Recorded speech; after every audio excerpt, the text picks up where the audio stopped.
They can now, yeah, because the intro music's finished. So if you said knickers, that would have been quite awkward. But you wouldn't say knickers out loud, would you? Hey, your top's back to front, by the way.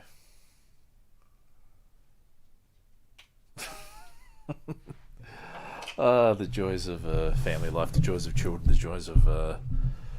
joys of everything. Anyway, yes, good evening, whoever you are and wherever you happen to be. My name is Damien, the Tall Friendly Atheist Dad from the Tall Friendly Atheist Dad podcast. Wherever you are, I hope you are well.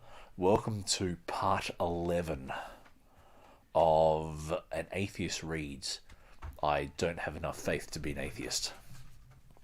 So, the first 10 parts have gotten us up to the end of chapter 3, and now we're at the start of chapter 4. So if you are reading along, feel free to read along. Otherwise, listen to me read in my soft, smooth, silky voice. Now, just suppose a little... Thank you. Just a little bit of housekeeping. So if you look at last night's stream, which is part 3 of Why I Hate Religion by Creflo Dollar. Now, I'll get this out of the way. There was a gentleman who popped onto the stream, who runs the YouTube channel Biblical Account FTW. I did. It seems that he does do this kind of thing as a maybe as a ministry. I think whether he's deadly serious or not, or whether he's doing it for trolling is another thing. I think the thing that annoys me is one that he does it regularly, like enough to make a series of YouTube videos about it. But what annoys me more is that he's asking for donations from his followers for videos that he's directly ripped the audio off of. See, if he added his own commentary, I wouldn't have too much of a problem with that. But the fact he's just ripping audio, posting it up with a hokey, with a hokey background that, and then asking for money from his followers, that's like, yeah, I'm gonna say it's a little bit, Anyway, look, yeah, I will say that I've listened to the conversation about 2 or 3 times, and yeah, it was just I don't know if he's if presuppositionalists realize that they're not convincing anyone of anything about deities, just that being a presup requires you to be pig-headed and intellectually dishonest. That's the my honest opinion of presuppositional apologetics. Now, there's a couple of presups I know who are really nice people, but apart from these 2 examples of nice presups, the rest are prickly. And but I will say there's one thing that did come to my attention as I was listening to it when I picked up Biblical Account for the Wind's statement that he said he said something like, "Don't put words in my mouth." Then about 30 seconds to a minute later, I said, well, mate, you accuse me of putting words in your mouth, but you're more than comfortable putting thoughts in my head. They said, they said something like, I didn't get snappy, I didn't get, so you put, like, something like that. And like, if you listen back, he actually say that, I think it is clear that, he accused me of putting words in his mouth. Then when I picked him up on it, he got snappy at me. And then I said, well, look, said it's one thing for you to accuse me of putting words in your mouth, but then you have no problems putting thoughts in my head that I don't have. And especially when he goes, oh, you presuppose the God of the Bible. Or no, I don't. Anyway, get that out of the way, just get off my chest. If you are listening, whoever's listening, hope you enjoy this. Oh boy, another day in paradise. How are you reading, son? Another day in paradise, as I say. So anyway, let me just lean back, give my son a big hug. Hey, I like your hair. Very, very nice hair. Yeah. So anyway, so we'll be reading from the start of chapter 4 of Geisler and Turek's I Don't Have Enough Faith to Be an Atheist. Very... I think it's written to be a book that attempts to convince unbelievers why their position is untenable, but it's really more shoring up the faith of believers in case they get particular questions from people who believe their faith is untenable. So anyway, whoever, wherever, however, I'm going to start chapter 4, which in my book is page 95. So in 3, 2, 1. Chapter 4, Divine Design. Only a rookie who knows nothing from science would say science takes away from faith. If you really study science, it will bring you closer to God. James Tour, nanoscientist. Actually, I'm going to pause right there. Even the inclusion of a quote from James Tour is kind of controversial because in his field he's widely published, but and there are numerous videos of him kind of criticizing the biogenesis evolution side of the equation. The problem though is that, how can I say, there are numerous videos where his position is his position on biogenesis is debunked, but probably the more telling thing is that a lot of talks I've heard him give happen to be in where he pushes the creation hypothesis. They're done in churches. It's not like James Tour is in front of academics and... Oh, you're out there? Yeah, it's not like he's in front of academics and in science symposiums, pushing the case for creation. He's always in churches where he pushes the case for creation. But anyway, so it's the book I was going to criticize everything. 3, 2, 1. The astronomical evidence for God must be strong when atheistic physicists admit that the universe exploded out of nothingness, and agnostic astronomers claim that supernatural forces were so at work in the beginning that scientists are led back to a band of theologians who have been sitting there for centuries.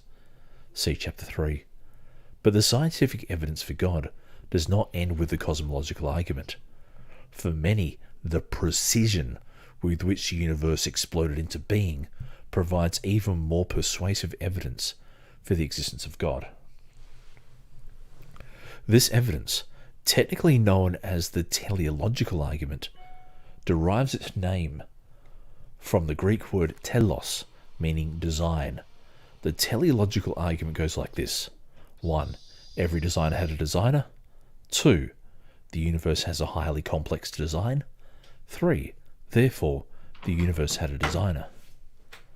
Isaac Newton, 1642 to 1727, implicitly confirmed... Sorry, go? Yeah, make noise, that's fine.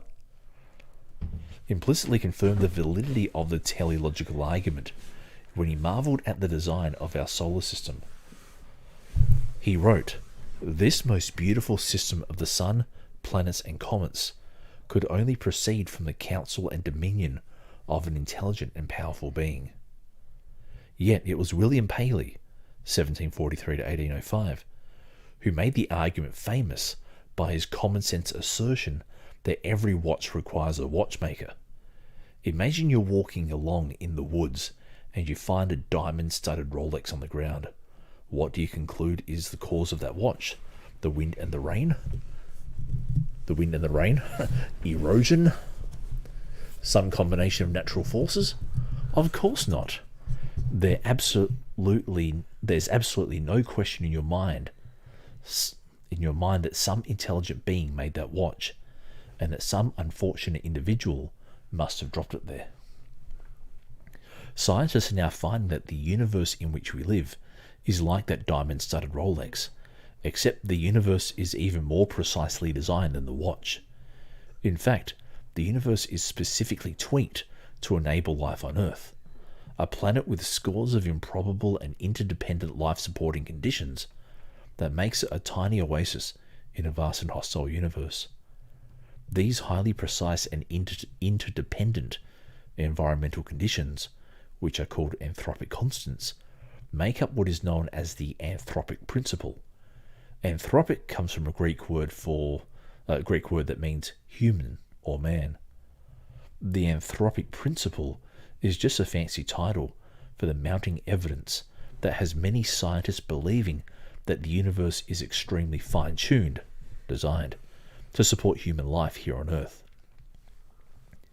In this vast and hostile universe, we Earthlings are much like astronauts who can only survive in the small confines of their spaceship.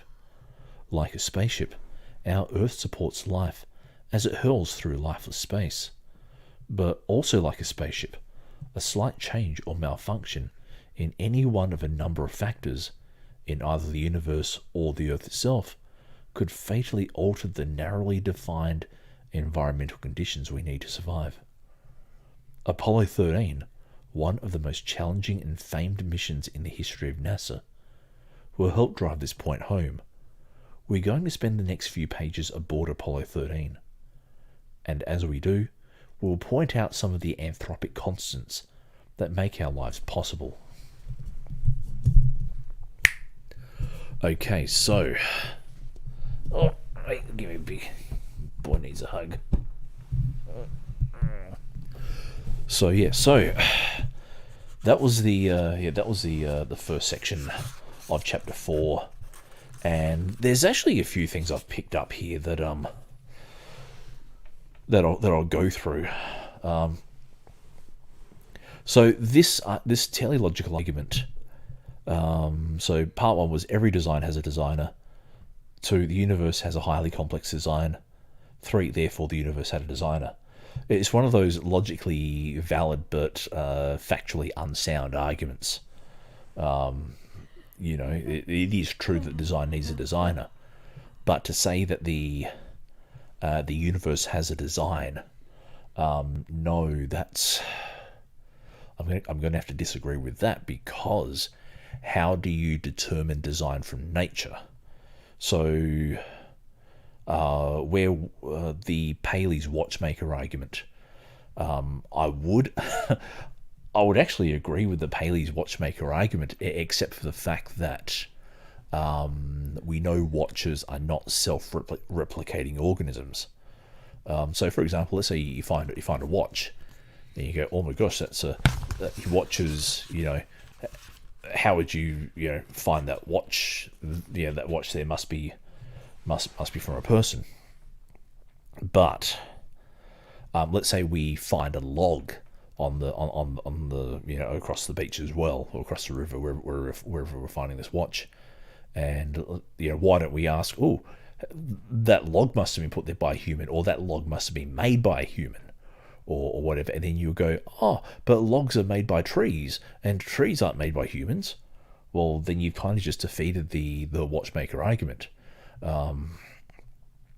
Watches are not made by natural processes, and furthermore, universes. So let's say watches have gone through many stages of design and refinement and prototypes and all that kind of stuff. Can we say the same about universes? Was there like a prototype universe? Was there like a discarded universe? Were there plans for a universe? Was there like an architect that if you're gonna, you could then say that every design requires a series of failed plans in order to refine the design. Because we know that. Yeah, actually, I might actually use that in my. I just thought that one up just then, and I'm kind of already pleased with it. But yeah, if you're going to say that the universe has a design, then you have to add the point that every design requires multiple failed attempts in order to achieve the goal that it was designed for.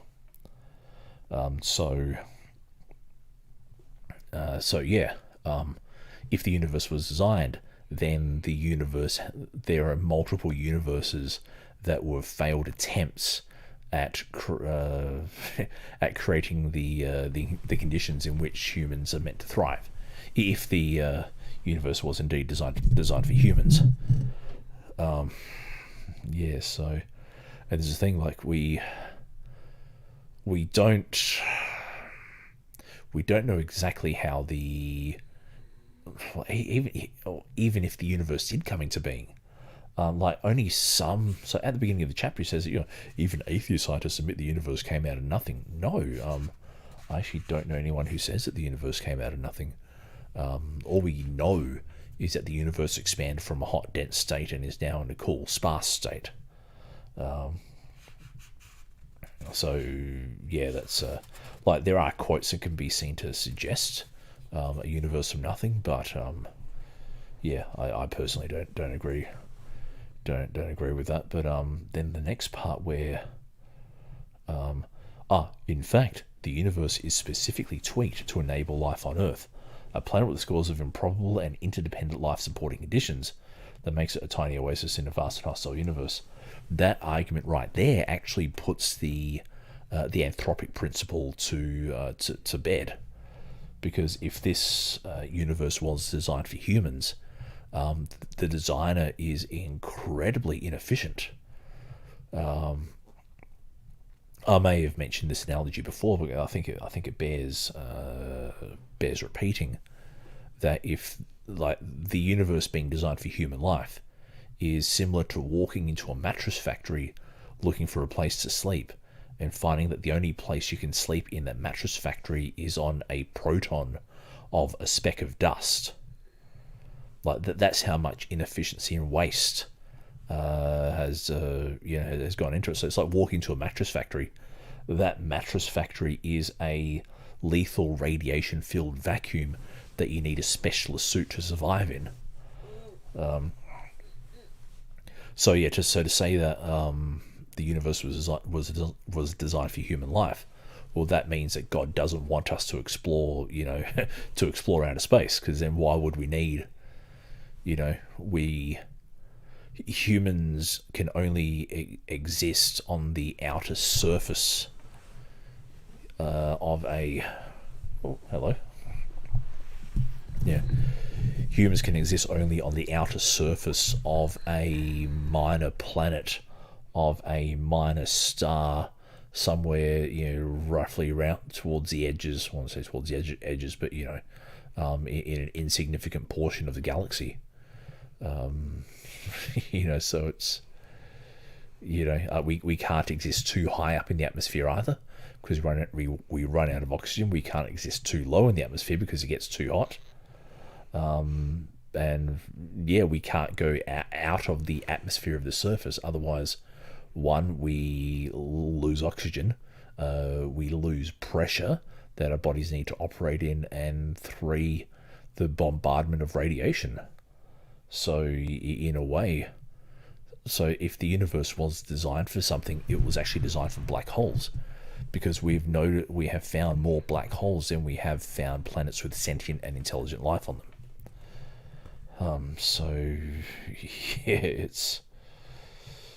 It's like I like when I was a theist, I used to believe, look at the incredible design, look at the trees, and all those kind of bad arguments. But it's but that you then have to accept that even on Earth, we are not the strongest, we're not the fastest, we're not the we don't live the longest, we're not the tallest.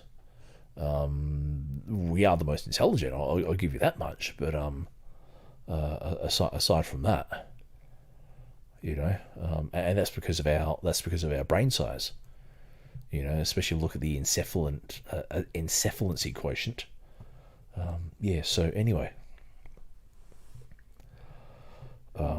so if you do want to push the case that the universe was designed for life, then you then have to admit that the designer is incredibly inefficient. If you do want to push the Paley's watchmaker argument, then you haven't given us a You have to come up with a heuristic, an independent heuristic, by which you can determine design from nature. And 3, every design requires failed plans beforehand in order to refine that particular design. And so, yeah, where are the failed plans for the universe? Then, if you come back with, "Oh, God got it right the first time," that is a statement of faith. You can, you're kind of having it both ways. But anyway, let's get onto the book. This section is titled "Houston, We Have a Problem." Let's see, 22 minutes in. It's April the 13th, 1970. More than 2 days since Mission Commander Jim Lovell and 2 other astronauts blasted out of the Earth's atmosphere on Apollo 13. They are now flying through space at more than 2,000 miles an hour, eagerly anticipating a walk that only a few men had taken, a walk on the surface of the moon. Everything is going as planned on their magnificently designed spacecraft. In Lovell's own words, he and his crew are fat, dumb, and happy. But all of that is about to change. At 55 hours and 54 minutes into the mission, shortly after completing a TV broadcast back to Earth, Lovell is putting wires away when he hears a loud bang. He initially thinks it's just pilot Jack Swigert playing a joke by secretly actuating a noisy valve. But when he sees a concerned expression on Swigert's face, an expression that reveals, "It's not my fault," Lovell quickly realizes that this is no joke. The dialogue between astronauts Lovell, Swigert, Fred Hayes, and Charlie Duke being on the ground in Houston, goes like this. Swigert: "Houston, we had a problem here." Duke: "This is Houston. Say again, please." Lovell: "Houston, we've had a problem. We've had a main B bus undervolt." Duke: "Roger, main B undervolt." Hayes: "Okay, right now, Houston, the voltage is looking good. We had a pretty large bang associated with the caution and warning there. And as I recall, main B was the one that had an amp spike on it once before." Duke: "Roger, Fred." Hayes: "That jolt must have rocked the sensor on oxygen quantity too. It was oscillating down around 20 to 60%. Now it's full scale high." At this point, the astronauts are not entirely sure what is happening. Oxygen tank sensors appear to be erratic. They're showing the tanks have as little as 20% to the impossible quantity of over 100%.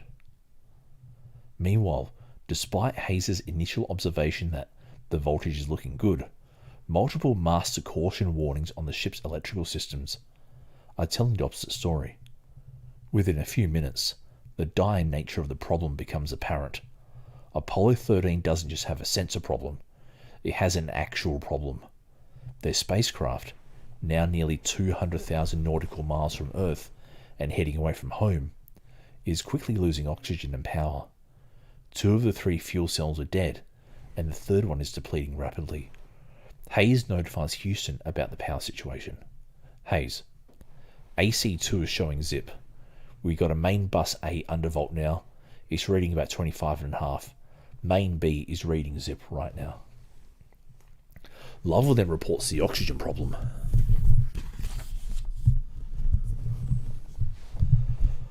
Lovell: "And our O2 quantity number 2 tank is reading 0. Did you get that?" Houston: "O2 quantity number 2 is 0. Then, as Lovell looks out a hatch, he sees what appears to be a gas venting into space from the side of the aircraft. Lovell: "And it looks to me, looking out the hatch, that we are venting something." Houston: "Roger." Lovell: We are venting something out into space." Houston: "Roger. We copy. You're venting." Lovell: "It's a gas of some sort." That gas is later confirmed to be oxygen. Although the crew doesn't know this yet, oxygen tank 2 has just exploded and damaged oxygen tank 1 in the process. Lovell can't see the damage, just the venting gas. Anthropic constant 1, Oxygen level. On Earth, oxygen comprises 21% of the atmosphere. That precise figure is an anthropic constant that makes life on Earth possible. If oxygen were 25%, fires would erupt spontaneously. If it were 15%, human beings would suffocate. Lovell and his crew must now find a way to maintain the right level of oxygen in their ship. But oxygen is not their only concern. Like the atmosphere on Earth, a change in one constant on the spacecraft can affect several others that are also necessary for life. The explosion creates a shortage not only of oxygen, but also of electricity and water. On Apollo 13, water and electricity are produced by combining oxygen with hydrogen in the fuel cells. Without oxygen, there will be no way to manufacture air, water, or power. And since they are in the vacuum of space, there's no source of oxygen from the outside. The situation is so unimaginable that Jack Swigert would later say, if somebody had thrown that at us in the simulator, meaning a quadruple failure of fuel cells 1 and 3 and oxygen takes 1 and 2, we'd have said, come on, you're not being realistic. Unfortunately, this isn't the simulator, but a real emergency in a spacecraft 2/3 of the way to the moon. What can they do? Fortunately, there's a lifeboat. The lunar module, LM, known as the LEM, has provisions that can be used in an emergency. The LM is the craft attached to the top of the command module, CM, that 2 of the astronauts are scheduled to ride down to the moon, while the 3rd astronaut orbits above. Of course, the moon landing is about to be called off. Saving the lives of the astronauts is now the new mission of Apollo 13. Now, I'm going to quickly pause there. This is, like, I get that,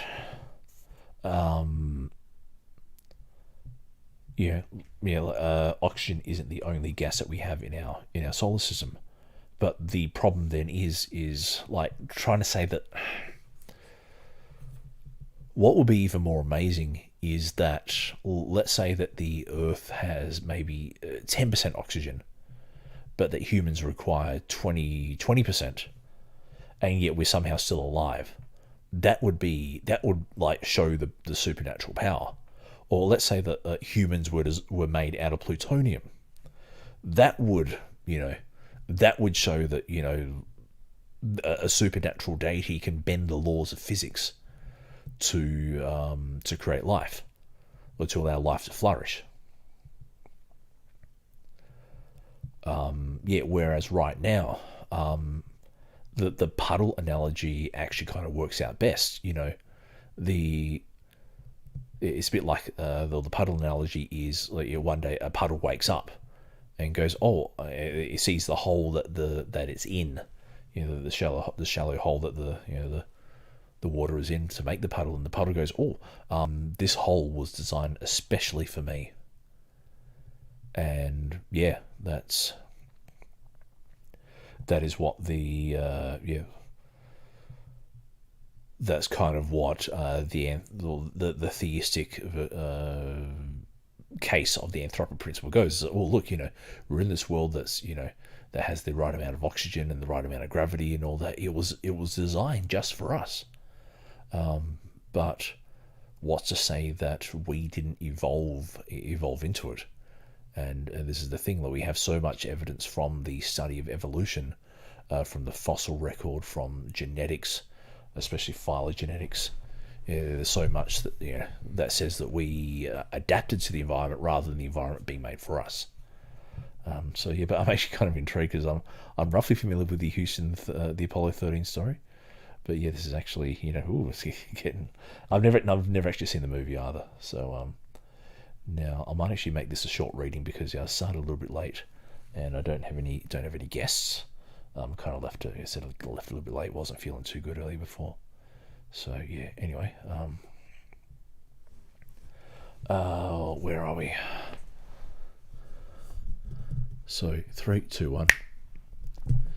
In an effort to save power for re-entry, the astronauts quickly power down the command module and climb into the LM. But even with the LM, the astronauts are by no means out of the woods. they still have to sling around the moon in order to get back to Earth. This will take time they don't have. The LM has provisions designed to sustain 2 men for about 40 hours, but they need to sustain 3 men for 4 days. As a result, every effort is made to conserve water, oxygen, and electricity. All non-essential systems are shut down, including heat, and the astronauts decrease their water consumption to 1 small cup per day. Hayes, feeling ill, soon begins to run a fever, and all 3 of the astronauts slowly begin dehydrating. This makes concentration more difficult.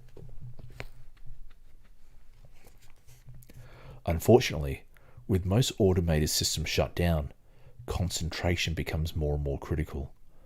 Besides slinging around the moon, the crew needs to make several manual course corrections to ensure they hit the proper re-entry angle and to speed up their trip home.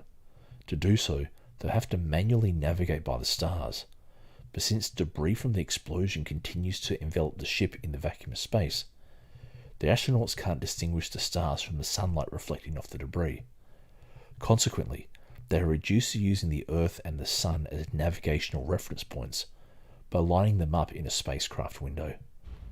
Using this rather crude method, they check their calculations again and ensure they are correct. They have little room for error. In fact, they must aim the ship for re-entry at a point no less than 5.5 degrees and no more than 7.3 degrees below the Earth's horizon from the spacecraft's point of view. Any deviation from that range, and the ship will either skip off the Earth's atmosphere or burn up in too steep a descent. That's a bit of an interesting story. But yeah, right. If you're with the right oxygen level, yeah. But again, you have to make the point that just because you have to have the heuristic of how do you know it was designed? How do you determine design from nature? And you can't go functionality either, because my favorite example is a shopping bag. A shopping bag is literally just a bit of plastic. Now, because shopping bags are so simple, were shopping bags designed, or are they natural products? And we go, no, shopping bags are clearly designed. You don't find them in nature. Bingo. You've just proved the point. So now when we have something that, unfortunately, we only have one universe, but we can see that everything that happens in that universe happens naturally. Star formation, gravity, comets, or radiation, all this kind of stuff. So, yeah. And even then, you kind of have to, even if you did want to point out that this was designed, why is it that God is the design? Why isn't it Zeus? Why isn't it Thor? Why isn't it Xenu? All this other stuff. Anyway, so let me go and get on back to the book, and this heading is titled Anthropic Constant 2, Atmospheric Transparency. The small window the astronauts must hit reflects the exacting standards by which the universe has been designed. While the atmosphere presents a re-entry problem for the astronauts, its present qualities are absolutely essential for life here on Earth. The degree of transparency of the atmosphere is an anthropic constant. If the atmosphere were less transparent, not enough solar radiation would reach the Earth's surface. If it were more transparent, we would be bombarded with far too much solar radiation down here. In addition to atmospheric transparency, the atmospheric composition of precise levels of nitrogen, oxygen, carbon dioxide, and ozone are in themselves anthropic constants. So just on that part there. So why would the designer make a solar system which he knows has deadly radiation in it? This is the weird thing. If he's put us on a planet and then given us a protective shield from all the harmful radiation, then, what are you doing, God? It's sort of like, yeah. It's sort of like poisoning the water supply, but then giving us filters in order to remove the poison out of the water supply and going, here you go, here's water for you. But dude, that water was poisoned. Yeah, just trust in the filters, man. Those filters will get rid of the poison for you. Wouldn't it be easy just to like not poison the water in the first place? And so, well, apparently that's a bit too much. But having said that, like, if this universe was like, if this thing was designed for us, then why not put us on the biggest and the biggest planet around? Let's say Jupiter. Jupiter is Jupiter is a big planet. Lots of room. Sure, it's not terrestrial, but if we can, if God can create humans for a terrestrial environment, why not create us for to live on a gas giant? That would actually indicate some sort of sentient superintelligence. But then also, I had one more thought about this, and so I'm just trying to think. Well, if I think about it, I'll come back to you. But again, it's like, why not just? That's right. So, in the Bible, there is no indication whatsoever that the moon is 300,000 kilometers away. There is no indication that the sun is 8 light minutes away. There is no indication that any other planets exist. There is no indication that there are that the stars are billions and billions of kilometers away. This is it even says in Mark, for example, where Jesus is quoted saying, the stars will fall down to earth. Like, dude, the closest star is, I think, Proxima Centauri, and Proxima Centauri is, I think, like twice the size of our sun. So, like, dude, if that star falls to earth, like, it won't merely fall to earth, it will crash and it'll smash the earth up, well before it gets here. We'll die from all the heat that it generates and the gravitational pull. But it basically means that, like, when the ancient Hebrews looked up at the sky, they didn't know what those things were. And this is why they have, this is what the Rakia was for. The Rakia was where the sun, moon, and stars were fixed. So it was sort of like a kaleidoscope. God gave us our own kaleidoscope to, and that's why the sun is there to provide light during the day, and the moon is there to provide light during the night. There's no indication that the moon is actually reflecting light. It calls the moon a lesser light source, and I wouldn't really call it a light source. I call it So it's okay. I might just where are we? All right, I'll read this last. Sorry, pardon me. There's my dinner coming up. Anthropic constant 3. Moon-Earth gravitational interaction. As the astronauts begin to sling around the moon, they encounter another anthropic constant. So I'm just going to move the mic. This one regards the gravitational interaction that the Earth has with a moon. If the interaction were greater than it currently is, tidal effects on the ocean's atmosphere and rotational period would be too severe. If it were less, orbital changes would cause climactic instabilities. In either event, life on Earth would be impossible. Following their close encounter with the moon, the astronauts are finally heading towards home. However, still another problem arises. The delicate living conditions inside the spacecraft are becoming contaminated. As oxygen is being consumed, the astronauts are producing a new problem simply by exhaling. That is, carbon dioxide is beginning to reach dangerous levels inside the ship. If they can't find a way to change the carbon dioxide filters in the LM, the 3 astronauts will be poisoned by their own breaths. The mission control tells the astronauts to unpack extra filters designed for the command module, the part of the ship that has been evacuated and powered down, to see if they can be used in the LM. But instead of getting some much needed good news, the astronauts soon realise that the CM filters are the wrong size and shape for the LM. Contractor A apparently had not coordinated with Contractor B. Frustrated flight director Gene Kranz, who famously inspired mission control with "failure is not an option," barks, "Tell me this isn't a government project."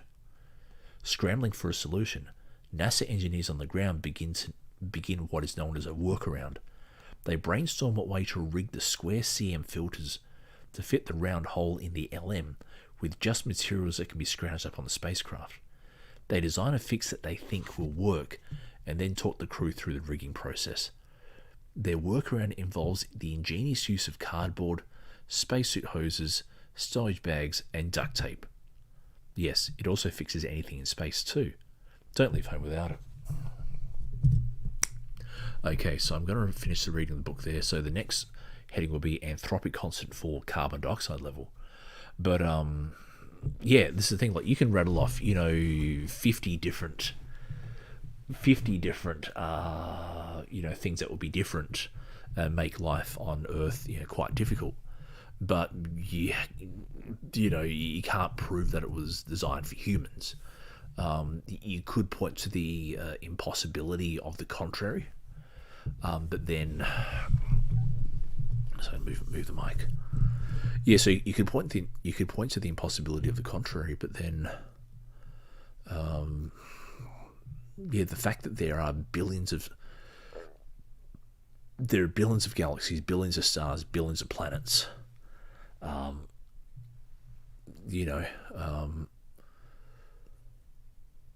You only need a certain amount of gravity, a certain amount of, certain chemical balances, certain distances from suns. So all you got to do is look up Goldilocks zone, and you come to the realization that there are at least tens of thousands of planets all across the galaxy that are in the Goldilocks zone. So the problem is that the Bible's written by people who didn't know that the universe was as vast and as filled with stars and other planets as we've discovered. So if you believe that there are no other planets and no other celestial objects apart from stars, sure, continue in this really weird design hypothesis.